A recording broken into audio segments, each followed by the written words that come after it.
have a splitting massive headache, so I'm going to record a podcast instead of streaming. Probably will still stream tonight, but anyway, hi.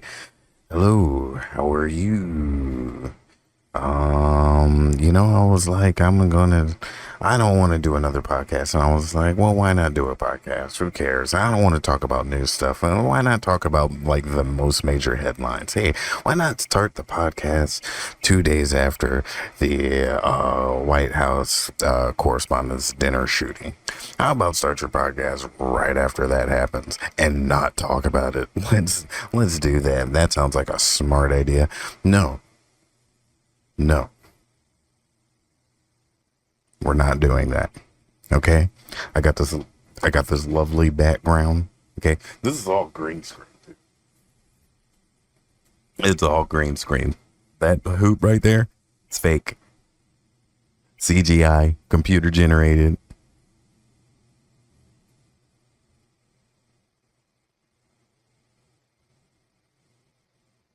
Anyway, there was a shooting at the White House Correspondents' Dinner. Now, if I remember correctly, now I'm not a political guy. Now, let me just start by saying that everything you hear today is all comedy and jokes, and all I'm trying to do is have a little fun with the current events that are happening today, because I feel like the world is on fire.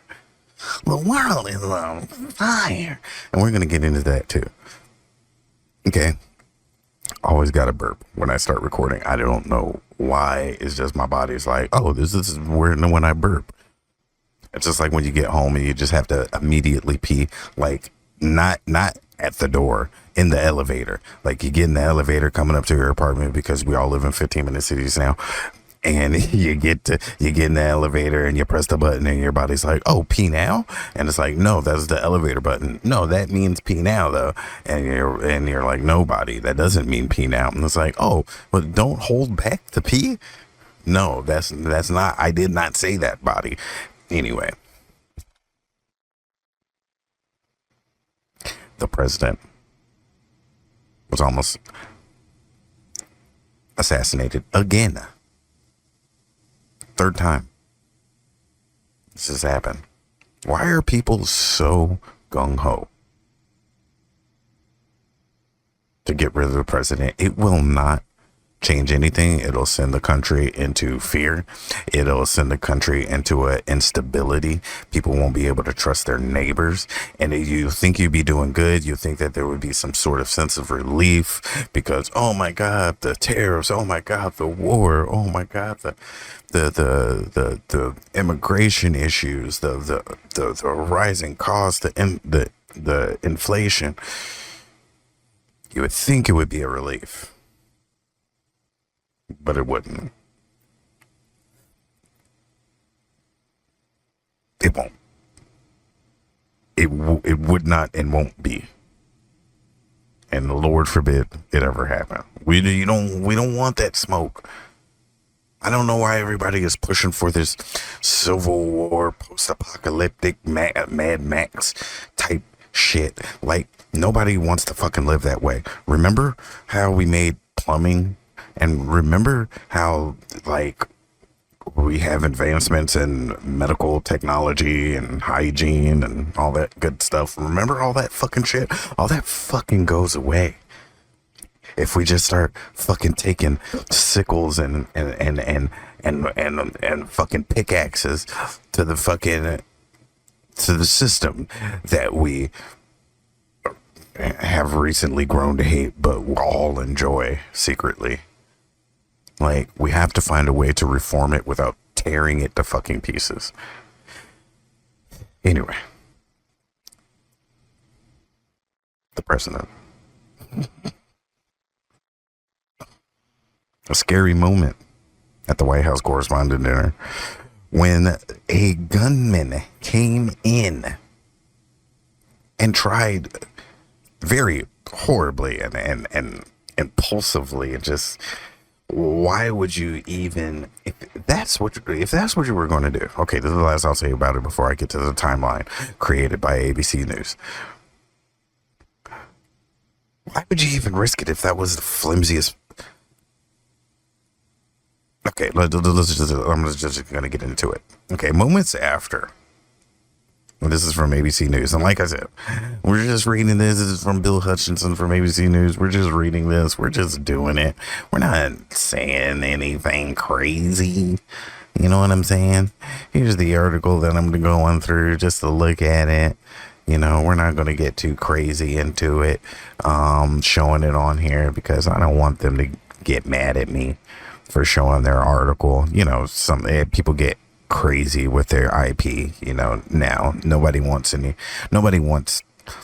you know, any recognition. They're like, come to ABC. Nobody's going. Okay, first of all, nobody's going to ABC News. I'm the only one going to ABC News. The only people that are going to ABC News are the podcasters who are doing podcasts about the stuff. Okay, we're the only ones going to ABC News. I'm a podcaster. Anyway, as I was saying, moments after the head of the White House Correspondents Association welcomed President Trump and First Lady Melania Trump to his annual dinner to celebrate journalism on Saturday evening, gunshots sounded outside. So the thing didn't even really happen, really, before the man came in there. Within seconds, the festive occasion, attended by more than 2,000 journalists, government officials, and other lawmakers, erupted in chaos as Secret Service hustled Trump and First Lady off the stage. Unbeknownst to, that's a weird, I've never seen unbeknownst written. It's a weird word to see written. To those inside the ballroom, an alleged gunman, later identified as 31-year-old Cole Allen of Torrance, California. Come on down. You're the next contestant on The Price is Right in Burbank, California. Had bolted through a security checkpoint and as Secret Service agents in an attempt to get into the event and perpetrate as much damage as he could, sources told ABC News. Sources. Not sources. And they got a rundown, a timeline of everything that happened. See, this is a timeline. Boom, boom, boom. Secret Service came in with the guns. Pow. Pow. Building's okay. We're all right. Cut the commercial. Oh, here's the aftermath. Oh, yeah, love scene in the back. Boom, boom, boom. Oh no, there's this vice president. Vice president, get down! Get the fuck down, vice president!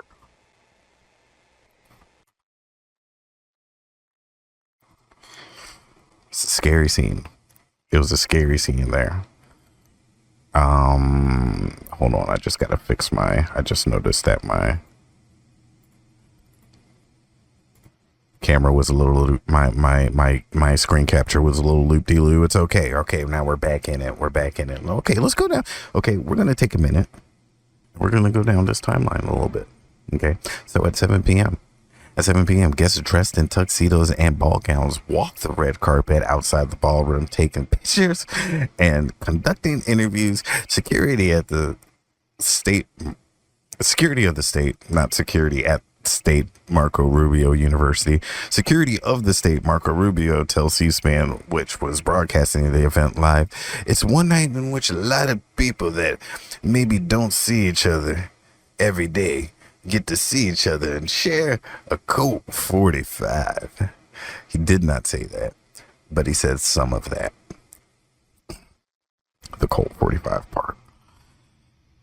8:13, members of the White House Correspondents Association Board and Directors and White House Press Secretary Caroline Leavitt stepped up to the head table and days at the front of the ballroom. And days? I don't know that word. D-A-I-S? I don't know. Anyway, 8:15, the Vice President J.D. Vance is introduced into the and takes his place at the dais. Is it dais? Dais? Ladies and gentlemen, holy crap, they go really, really deep on this timeline. Okay, so at 8:16, President Trump and Melania make their way into the place. They play Hail to the Chief. At 8:17, the Joint Armed Forces Color Guard marches up. They start popping and locking, singing the Star Spangled Banner by Marine Master Gunnery, and by Marine Master Gunnery Oh, Marine Master Gunnery. I thought the name was Marine Master. Wow. Okay. Well, you know what? My mom took copious amounts of Tylenol. It's on you, Mom. The Star Spangled Banner by Marine Master Gunnery Sergeant Kevin Banier. And I'm sure he tore that shit up. Okay. His name is Kevin Banier. He has nothing but the Star Spangled Banner. I'm just kidding. Shout out to Kevin. Appreciate your service and thank you. Thank you. Thank you and God bless you. 8:20 p.m. Wei Zhejiang, I think that's how you say it, president of the White House Correspondents Association. Please don't crucify me. And CBS senior White House correspondent gives opening remarks thanking Trump and the First Lady for attending and being here tonight. Thank you for being here tonight. I hope everybody's having a lovely time. I see some of y'all was dressed to impress out here. Okay. Some of y'all got the titties out. Okay. Okay. All right. Everybody's just silent. I paid $20,000 to be here and he's talking about my wife's titties. 8:30 p.m. Waiters begin serving the first course. Salad. Mentalist Oz Perlman begins scanning the room.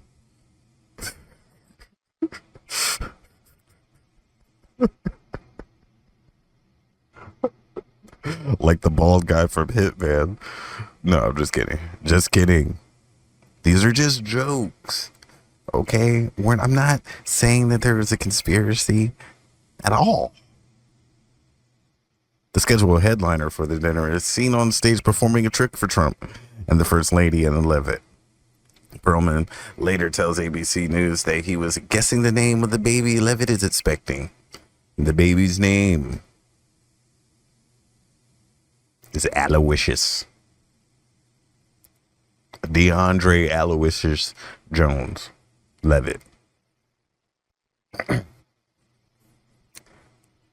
He's going to be a right tackle. He's going to be a right tackle. Okay. 8:36, just as Perlman reveals the name of Levitt's unborn child, DeAndre Aloysius Jones Levitt, a noise is heard coming from the outside the rear doors of the ballroom.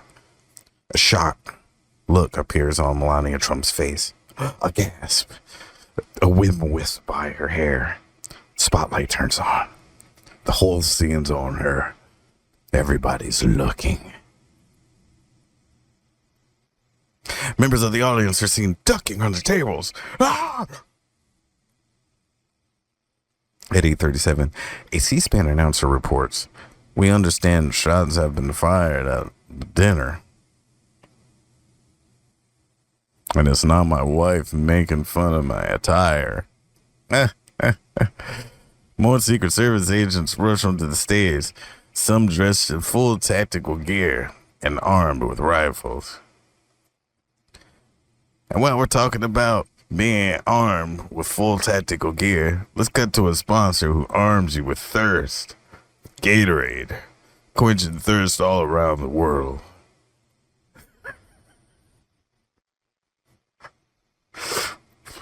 Okay.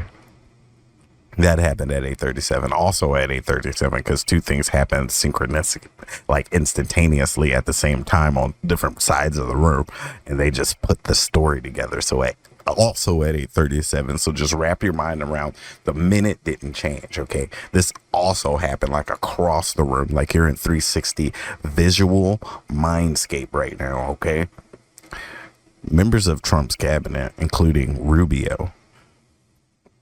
Okay.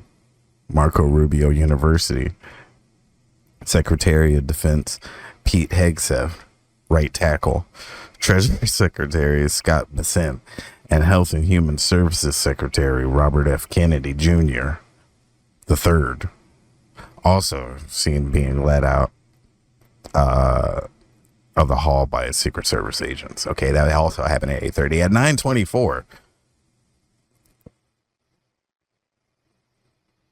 A Secret Service spokesman, Anthony, real Italian last name, posted a statement on social media saying that the agency, oh, my chicken's done.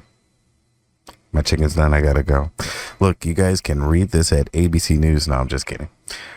I posted a statement on social media saying that the agency and the Washington, D.C. Metropolitan Police Department are investigating a shooting incident near the main magnetometer screening area at the White House Correspondents' Dinner. I nailed that word. The president and the first lady are safe along with all protectees. One individual is in custody. Okay? In custody. When you're in custody, they got you. Okay? They got you. Shoot you in the head, throw you off a boat. 9/17, Trump posts a statement on his social media platform writing, law enforcement did a fantastical job. They acted quickly and bravely, and the shooter has been apprehended, and he did the gun fingers. At 9:36, Trump posts on the social media platform that he and the First Lady and advanced members of the cabinet are in perfect condition. They were better than when they started. Did you have shootings more often? You're like, he's ready to go. Okay, let's go play some cards. Get some beer pong going. I'm fucking up. Let's go get some bitches. Sorry, honey. I'm in the moment. Let's go get some bitches. JD, let's go. JD, let's get out of here.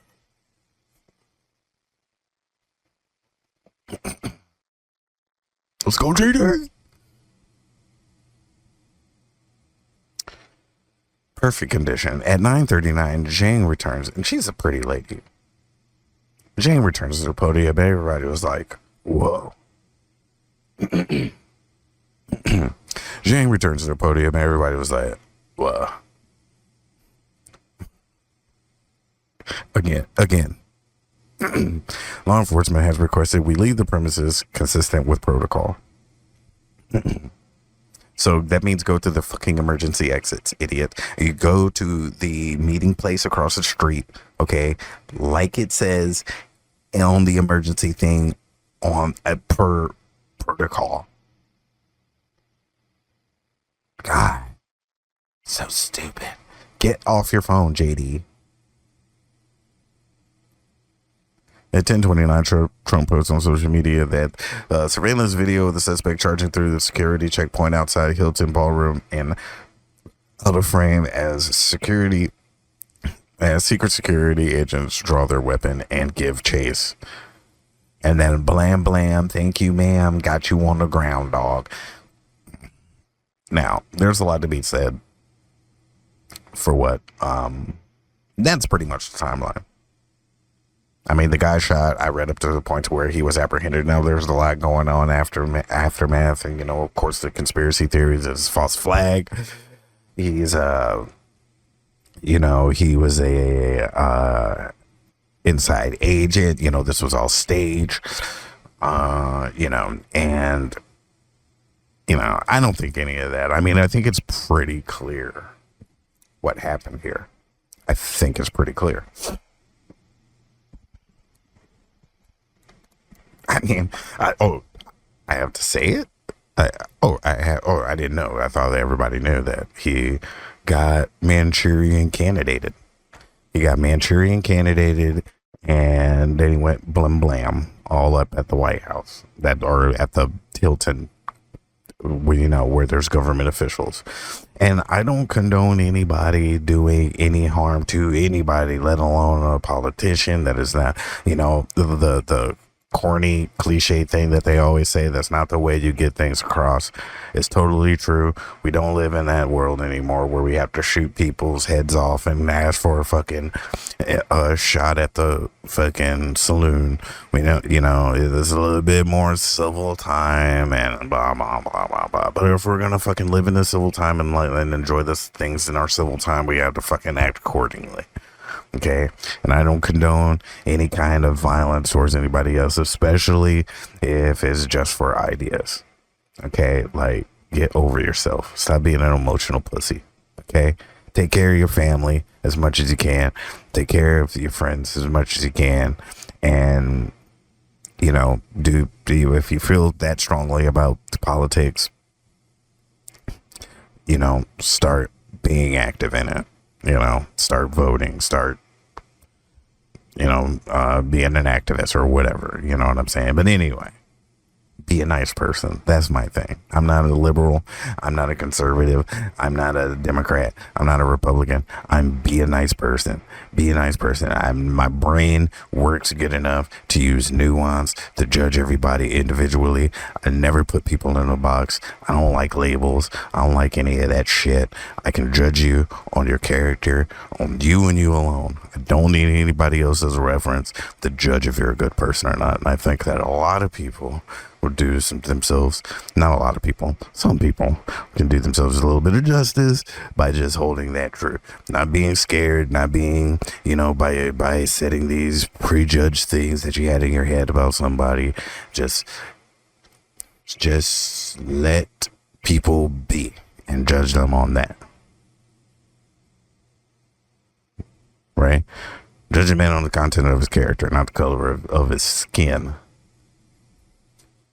Not the color of the skin of his chicken.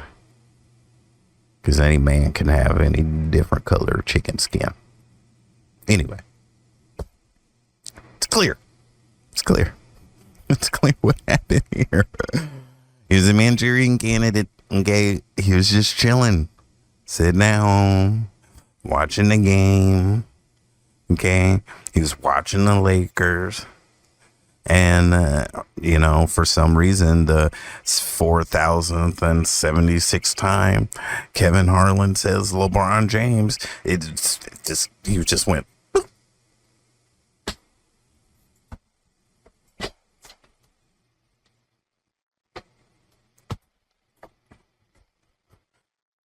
Yeah, Kevin Harlan was just like, LeBron James. And my man went.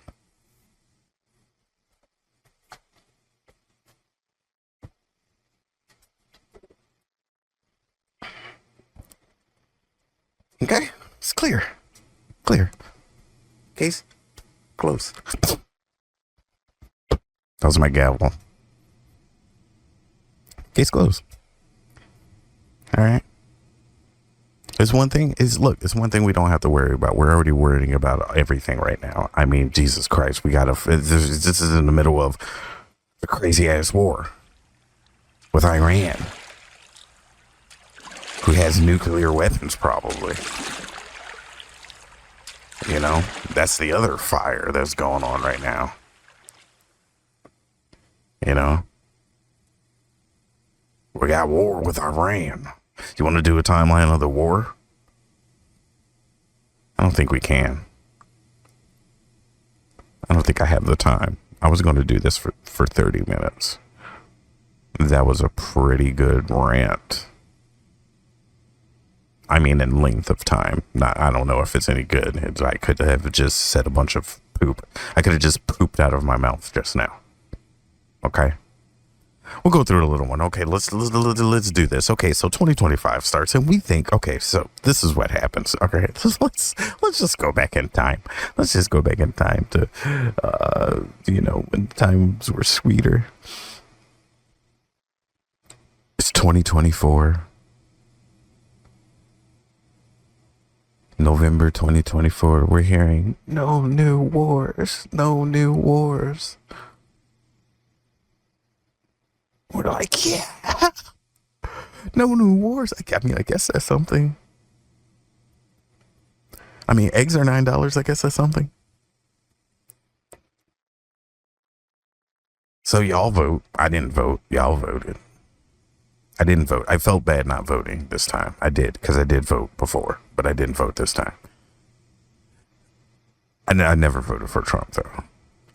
That's crazy. You know, I understand why people vote for Trump, but I just couldn't in my heart of hearts. It just didn't seem, you know, like the thing, like in the simulation I'm living, it didn't seem like the right thing to do anyway. But if you voted for him, that's fine. That's fine. You know, he did do some good things. He passed the thing with Ibogaine and Joe Rogan just a minute ago. And then the fucking reclassifying marijuana to Schedule 3. So these are great things. We're going to need it. We're going to need it, okay? Because in 2025, remember, no new wars. Okay, now it's 2025. Okay, that was first year stuff. Okay, that's freshman year. Okay, it's sophomore year type shit to do now. Okay, and that means March, Trump's letter to Khamenei, and he said, yo, bro, maximum pressure, and then ended it. April, okay, indirect talks resume. Okay, the U.S. and Iran holds largely indirect talks in Oman. The first between Trump and the administration in Tehran. Okay, that's what happened. All right, May 28th. Trump optimistic about the deal. He's like, okay, I think we got a deal. Trump says he believes his administration is very close to a solution on the Iran nuclear agreement. He says he personally warned Israeli Prime Minister Benjamin Netanyahu not to disrupt the talks. Don't be, you know what I'm saying, Benjamin. He's standing in there like, he's like old dog from fucking Minister Society.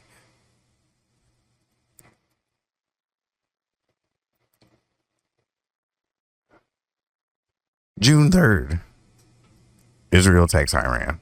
Israel launches a major attack against Iran. The U.S. initially distances itself from the attack, but Trump quickly begins voicing his support for Israel and floats the idea of American intervention. That was the 13th of June. June 22nd, U.S. strikes Iran. Well. The U.S. strikes several key Iran facilities, including Fordo, Natanz, and somebody else's name. U.S. President Donald Trump claims that the sites were totally obliterated. Remember when he used that discombobulator thing? I always think about that. Yeah, I think about it so much that I bought a pair of earplugs. Just in case. Totally obliterated, warns the U.S. after going or to go after additional targets if Iran does not make peace.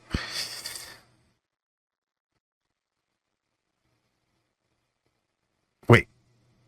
Okay, this is 20. Okay, so that was that long ago? Wait. This was when was this article? Wait, what are we doing? Who am I? What timeline is this? What's this article written? Oh Jesus, updated June 25th. So that was in what the fuck? So that was June 22nd. That's crazy. That was June 22nd of last year. I think I got to go to Wikipedia for the update. Okay, so this is update 27th. Okay, I'm trying to make this quick. Donald Trump gives the order to proceed with Operation Epic Fury. Crazy. Epic Fury starring fucking Charlie Sheen and Pierce Brosnan and Kate Beckinsale. Let's see. CENTCOM announced that its forces had begun airstrikes against Iran U.S. warships that launched Tomahawk missiles, while the U.S. Army used HIMARS launchers, undisclosed long-range standoff weapons, also were used. The U.S. military stated that it used B-2 stealth bombers as well as B-1 Lancers and B-52 Stratofortresses. You know, the B-52 Stratofortress? You don't know the B-52 Stratofortress? Idiot. Here. I'll show you what a B-52 Stratofortress looks like. It looks like a giant plane. It's beautiful. It's beautiful. I love planes. I look, I'm a military brat. I grew up on a military brace. I grew up with military braces on a military base, and I love airplanes. I'm like a little child around airplanes. Now, do I like to fly?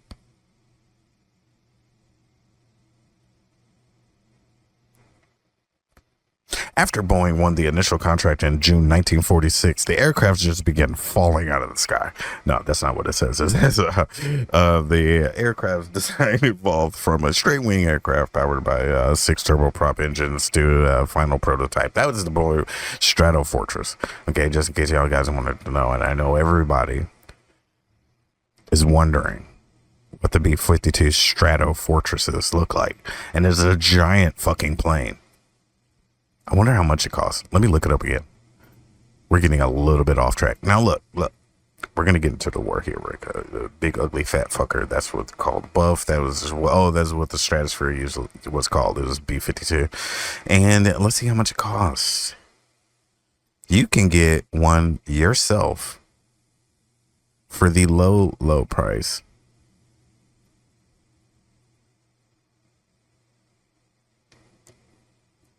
I'm going to tell you here in a second.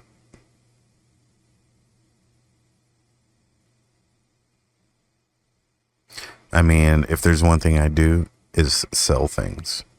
Okay, I'm about to tell you exactly how much. Okay. I know you're strapped for cash. Okay, but you want a vehicle that's going to get you and the kids to soccer practice. You're going to want a vehicle that's going to get you through the seasons. You're going to want a vehicle that's going to get you on those long trips safely. Okay? Consider the B-52 Stratofortress. Okay? Now, we have a few models. Okay? And we want to keep it economical for you, but we also want to, you to have some of those luxury features a mom like you would enjoy, So we have the B-52A, which is our luxury model, okay? And we also have our B-52B, those are our 2 most luxury models. Now, what I want to try to get you in today, Darla, is a B-52C, okay? It has all of the amenities, all of those luxury things that we were talking about earlier. It's going to get your kids to soccer safely. And it's good on gas. Okay? Do you want to know? The engine itself was made by Boeing. Okay? No, before the crashes. Okay? Back when things were made properly. Yeah, that's what it is. No new ones were made. Okay. Now look here. I know you got a budget of what? What's your budget, Darla? $40,000?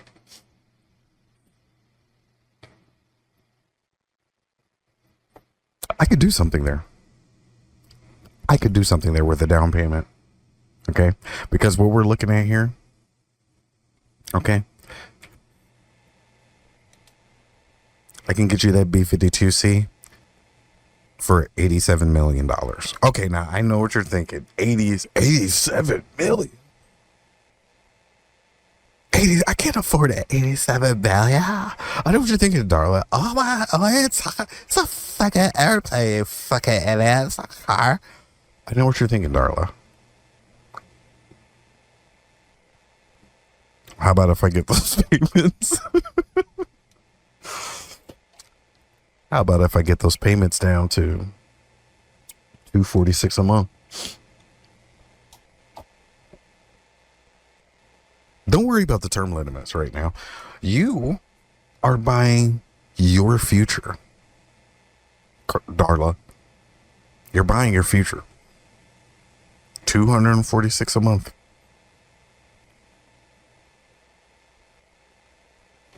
Just $1,000 down, $246 a month.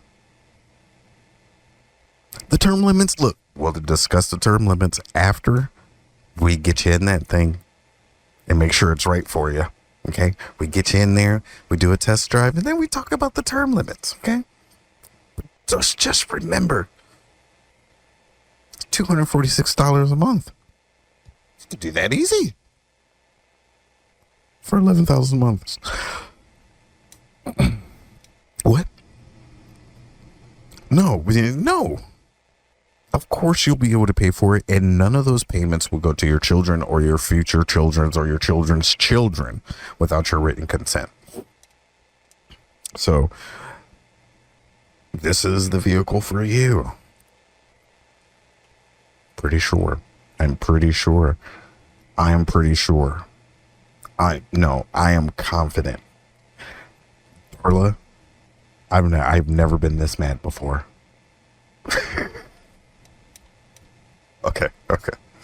Okay, let me stop. Darla, I've never been this angry before at a customer. I've given you a deal of a lifetime.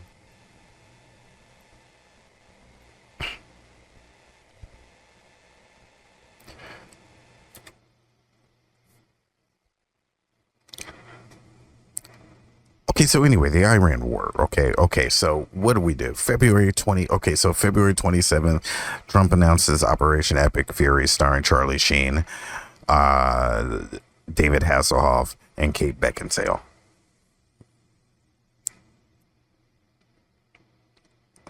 Also starring Pierce Brosnan as Debo.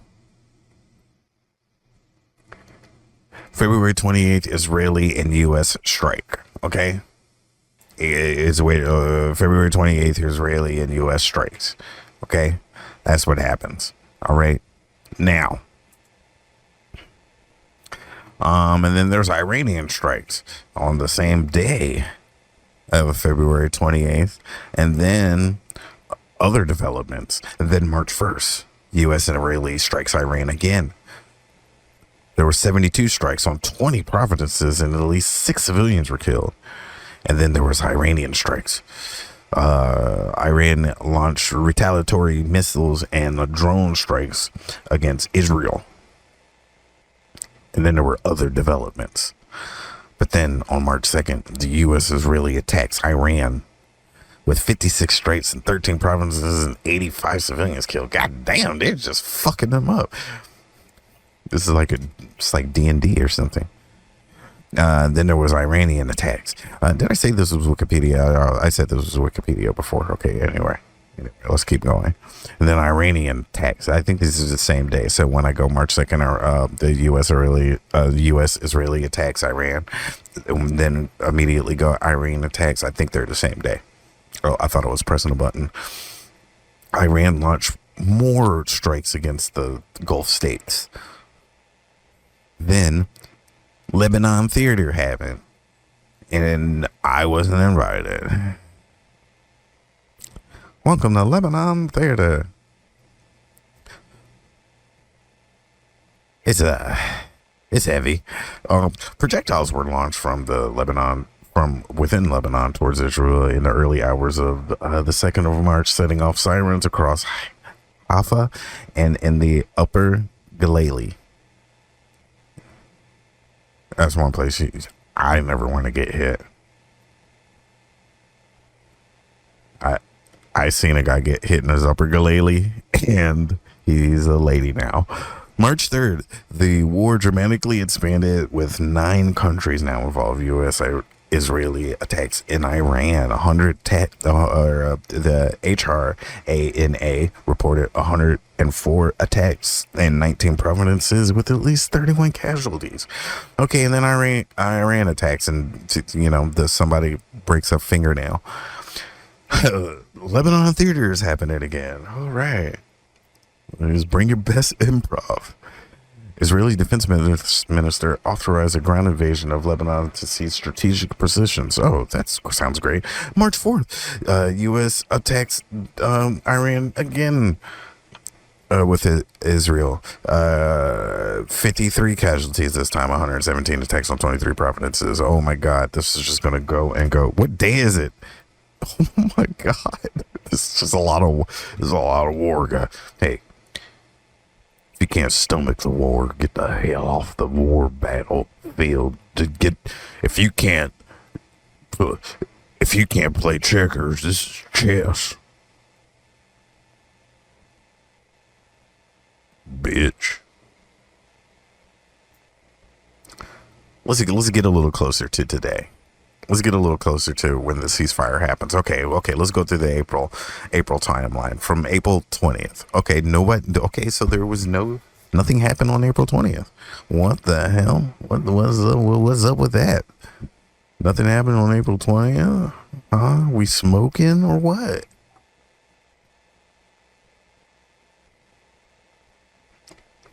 I like that. Anyway, back to the depressing, demoralizing war.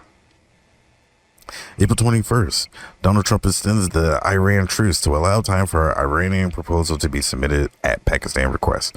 Then April 22nd, Iranian Revolutionary Guards gunboat engaged in 3 container vessels, claiming safety violations. Okay, so they seized them claiming safety violations. The 23rd, Trump ordered the U.S. Navy to destroy any Iranian boats laying mines in the Hormuz. 24th, Kuwait Defense Ministry reports that 2 northern Kuwaiti border outposts were struck by fiber optic drones from Iraq, causing material damage but no casualties.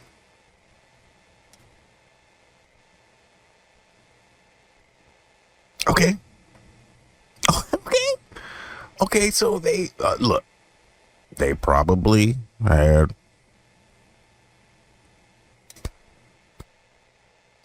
you know what I'm saying? That's a no-no. You can't have that stuff. All right? What, you know what I'm talking about? Them, they had it. You know what they had? That's what they got. And we need to liberate.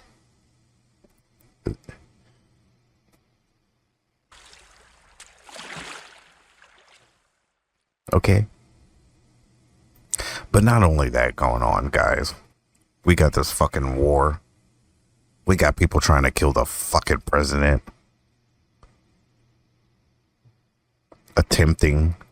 Trying in some fucking flimsy, clumsy fashion. And then we also have these goddamn tariffs. You might be like, well, the tariffs don't really matter. One thing I'm wondering, and there's tariffs all over the place. Look at this. And this is from Reed Smith. This is the trade. This is the trade compliance resource hub. The Trade Compliance Resource Hub. And these are all of the fucking tariffs, bro. That all of these fucking, look, this is a fucking tariff tracker. And you can go down and see all the fucking, now this isn't for you to read, okay? I'm not fucking here. I'm not a fucking, this isn't a fucking show about the fucking internet. You gotta go find it, get your own shit. Okay, let me get off of here. No, just go look at it yourself. That's what it's for. That's what I'm showing you. Do your own research. Okay, but just look at this.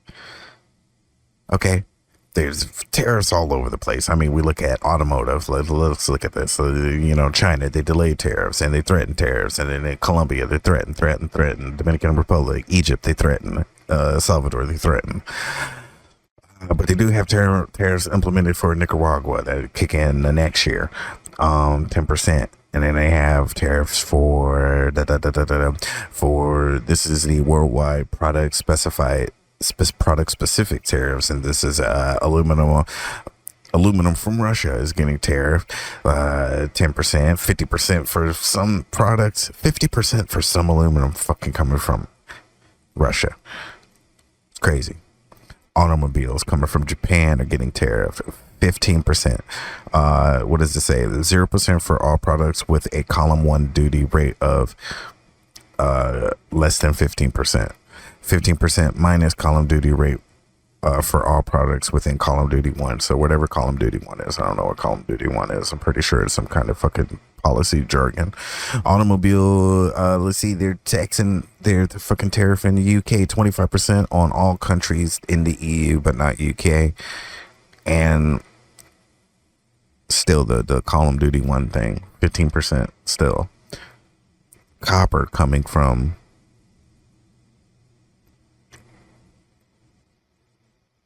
doesn't say. I guess just copper coming. Just fucking, when we get copper, you get fucking taxed on it. What the fuck? But what if we don't have it? Okay, so like, let's say there's a company dealing with, there's a company in a country dealing with a resource that we don't have in this country. Do you still get tariffed? What fucking sense does that make? Because if the point is to draw businesses back to America and maybe new businesses to America, if you plan on doing business with America, then why are you putting tariffs on goods and materials that we don't normally make here or isn't cost efficient to make here? That's just fucking stupid if he's really doing that. Lumber and timber derivatives. We're taking it's a column thing, and that's for Korea. Kitchen cabinets. We're fucking tariffing kitchen cabinets. Pharmaceutical. Oh, of course, pharmaceuticals are getting it. 100%. I may be reading this wrong, so if anybody can read it better, do that. I don't want to scare anybody with my faulty reading of these numbers here. Semiconductors, 25% tariffs. I guess from just anybody, because that's basically what it says. Logic integrated circuits are articles that contain a logic integrated circuit. Okay. That's fucking useful as fuck. Did they get that from fucking AI? That's a great question, Greg. A logic integrated circuit or articles that contain a logical integrated circuits are logic integrated circuits.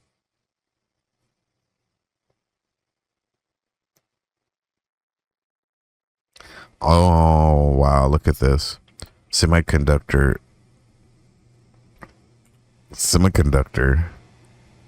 manufacturing equipment and derivatives. Look, exemptions used for U.S. data centers for repairs and replacement performed in the U.S. Ooh, for repairs or replacements performed in the U.S. So does that mean if I became a phone fixer person? Where's my button? Oh, right here. If I became a phone fixer person, can I get them? Can I get them for cheap? I don't understand what that means. For research and development in the United States involving covered chips, use by startups in the United States, use in non-data center consumer electronics applications in the United States. So that doesn't. So what that means is use for non-data consumer electronic applications in the United States. So the semiconductors, if you're making them for the public, if you're making shit for the public, you're not paying a tariff on it.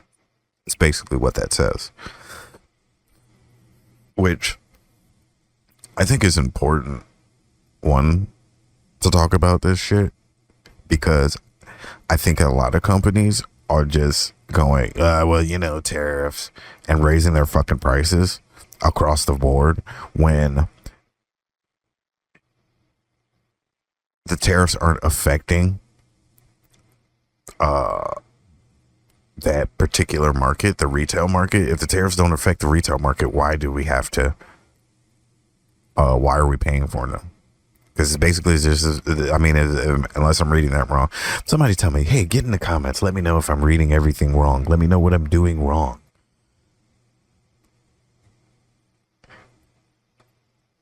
Steel article and derivatives product. 25% from the UK. I mean, it's crazy. And if companies, medium and heavy duty vehicles too. Damn, 25% tariff. And we're eating that. That is coming back right to the consumer. The consumer is eating that 25%. You can see it. You can literally see it. There's literally no shame in what they're doing right now. Business wise.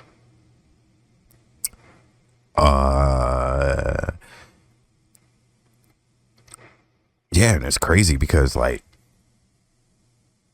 all this is for businesses to, the tariffs, I guess in the long term, I guess in the short term, it's supposed to up GDP. The tariffs, that short term money is supposed to come in, supposed to up GDP, which some of the tariffs don't take place until next year. I don't know, I could read through this a little bit more and try to find out what is taking place right now and like, cross-reference it with how much materials and goods and services we get from that country and find out if it, fucking what the money is. And didn't he say that he was going to put some money in AI instead of just distributing it back to the public? That is, or not AI, but in like coins or Bitcoin or something, some fucking coin, some digital coin, some shit, dude.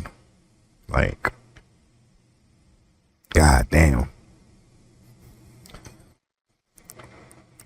It's like when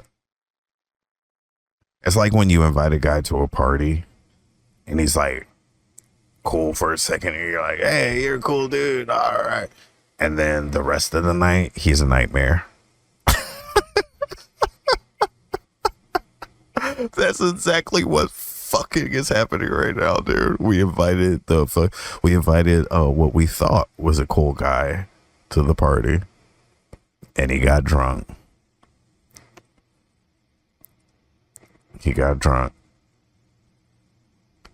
Now he's screaming the lyrics to "Pour Some Sugar on Me" because he doesn't like the rap music that's playing on the radio, on the table. And everybody hates it. 10 minutes ago, we were rooting for him. He was chugging beers. He was fucking getting it going. And here we are. Pour some sugar on me. In the name of love. Well, I think that's going to do it for the first episode. Oh, wait. So I ended it too early. One other thing. I was talking about the tariffs. Let me finish about the tariffs. Well, I'll just redo that whole shit. It's already in my head. No, I'm just kidding. I'll think of something else anyway. So you're doing all this to get businesses back to America, right? Well, and then in the long term is to get business back in America. Short term is to get, this tariff money into America. And then he was redistributing them to a coin we got there, which is crazy. Let me try to stay on subject though. It's crazy that like, okay, so you're doing these tariffs so businesses move to America or back to America. Well, what if they just revolt and decide, no, we marketed and created not only a similar consumer base, but a larger consumer base in another country. So we don't need to make American products here. And it's still cheaper. We don't even have to sell American products here. We don't even need to. How about instead of paying 25% to you, how about you pay 25% to us? Or don't get it. How about that? Like, I'm not saying that they can do that. I'm not saying it's like feasible. But they're definitely thinking about it. Right? We're definitely thinking about, well, fuck that. Fuck. That's what we did with the fucking British, right? They were like, give us your money. And we were like, you know what? I think we're going to keep this right here.